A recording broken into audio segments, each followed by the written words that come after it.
Lorsqu'on me parle de ceux qui ont abusé des idées du Parti progressiste martiniquais, qu'est-ce qu'ils vous ont proposé? Ils vous ont proposé une politique de désencaillage. Je n'avais pas bien compris ce mot. La politique de désencaillage, c'est quoi? Je voudrais, à la limite, me substituer et être moi-même un médecin. Et de dire que désencailler, on désencaille comment? Après 2 ans en région, je vous avoue franchement que j'ai plus vu de l'encaillage que de désencaillage. J'ai vu beaucoup de choses encaillées. Prenons un exemple, simple comme ça. La politique du logement en Martinique, encaillée. La politique du transport en Martinique, encaillée. La politique du développement en Martinique, encaillée. La politique de l'organisation de la région, encaillée. La politique de la coopération régionale, encaillée. La politique du développement social, encaillée. La politique du sport en Martinique, encaillée. La politique du développement de l'insertion professionnelle, encaillée. La réhabilitation des lycées de Martinique, encaillée. La question des énergies renouvelables en Martinique, encaillée. La question de la science, du développement de l'éducation à l'université, encaillée. Là, on va aller dire ça. Et, chers amis, je souhaite vraiment vous faire la démonstration. Prenons l'exemple de l'énergie renouvelable. La Martinique est le dernier département d'outre-mer français en matière d'énergie renouvelable. L'énergie renouvelable, nous sommes à 3% d'énergie renouvelable lorsque la Guadeloupe est à 14%, la Guyane est à 40% et la Réunion est à près de 60%. La Martinique est un très mauvais élève. En plus, avec la complicité d'un nombre de personnes, on avait décidé de dilapider les terres agricoles en mettant près de 200 hectares avec des fermes photovoltaïques. Nous, région Martinique Nouvelle, nous avons décidé de ne pas laisser construire sur les terres agricoles. Et la deuxième chose, nous avons une ambition d'augmenter les énergies renouvelables de telle sorte qu'on puisse atteindre autour de 10-14% à la fin de notre mandat. Ça, ce sera une victoire du Parti progressiste martiniquais et de ses alliés.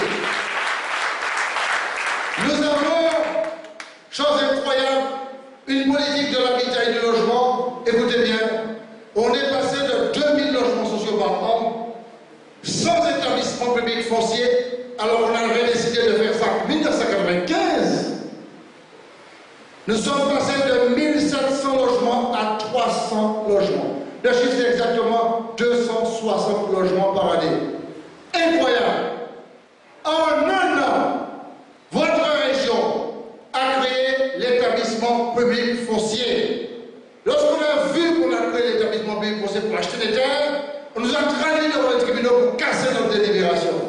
Malgré ça, nous avons mis en place l'établissement public foncier qui est présidé par le maire de Chercheur, M. Luc Luison Clémenté. C'est une victoire de Martinique Nouvelle. Nous sommes actuellement à près de 1000 à 1200 logements par an déjà.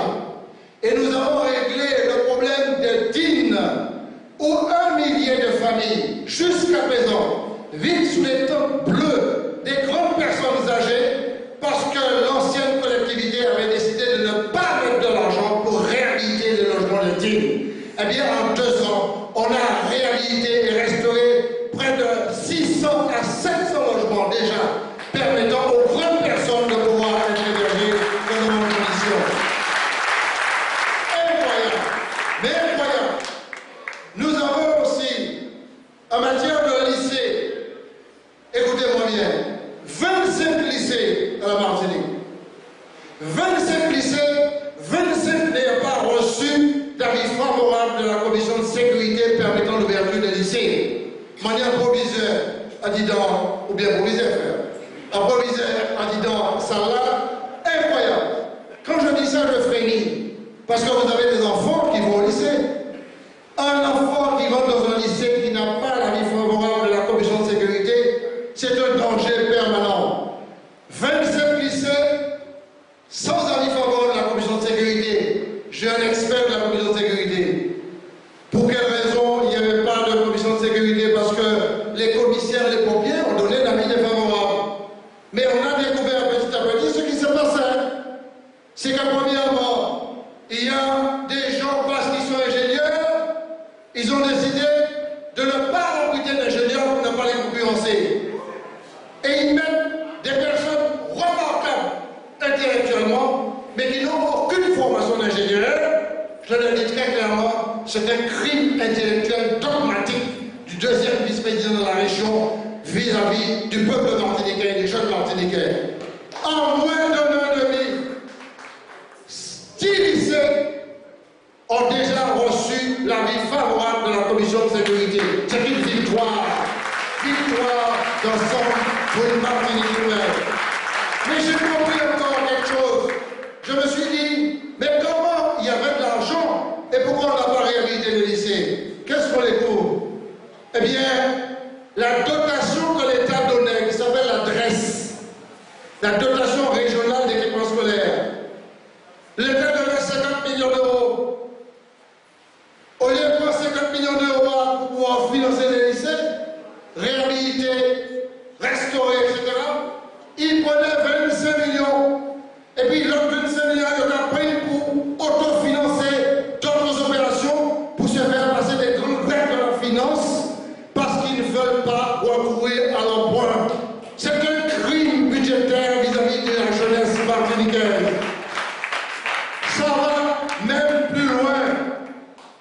En matière de formation professionnelle, il y a un gros problème de décrochage scolaire dans les lycées, dans les collèges. C'est-à-dire des jeunes qui se retrouvent dans la rue parce qu'il n'y a pas de collège ou lycée pour le correctement, ou simplement parce qu'ils ont décroché pour des raisons multiples. Eh bien, qu'est-ce qui se passe en matière de formation professionnelle? Sur 40 et quelques millions donnés par l'État, ils prenaient 20 millions pour aller autofinancer, pour ne pas avoir recours à l'emprunt, et ils mettaient que la moitié pour la formation professionnelle, 600 à 700 jeunes dehors chaque année à cause de cette politique criminelle, parce que quelqu'un voulait se faire passer pour le meilleur gestionnaire de la Martinique et du monde. C'est le cas acceptable. À l'arrivée du président, il est arrivé, il a remboursé toutes les sommes que devait la région. 20 millions de francs à l'époque, ou plus que ça, je ne me rappelle plus du montant. Et pas un euro de recours à l'emprunt. Pas un euro. Alors que la Martinique a 20% de sa population qui vit en dessous du seuil de pauvreté, et que la Martinique a 23% de chômeurs, 60% des jeunes de moins de 27 ans. C'est un crime de ne pas investir dans ce pays-là.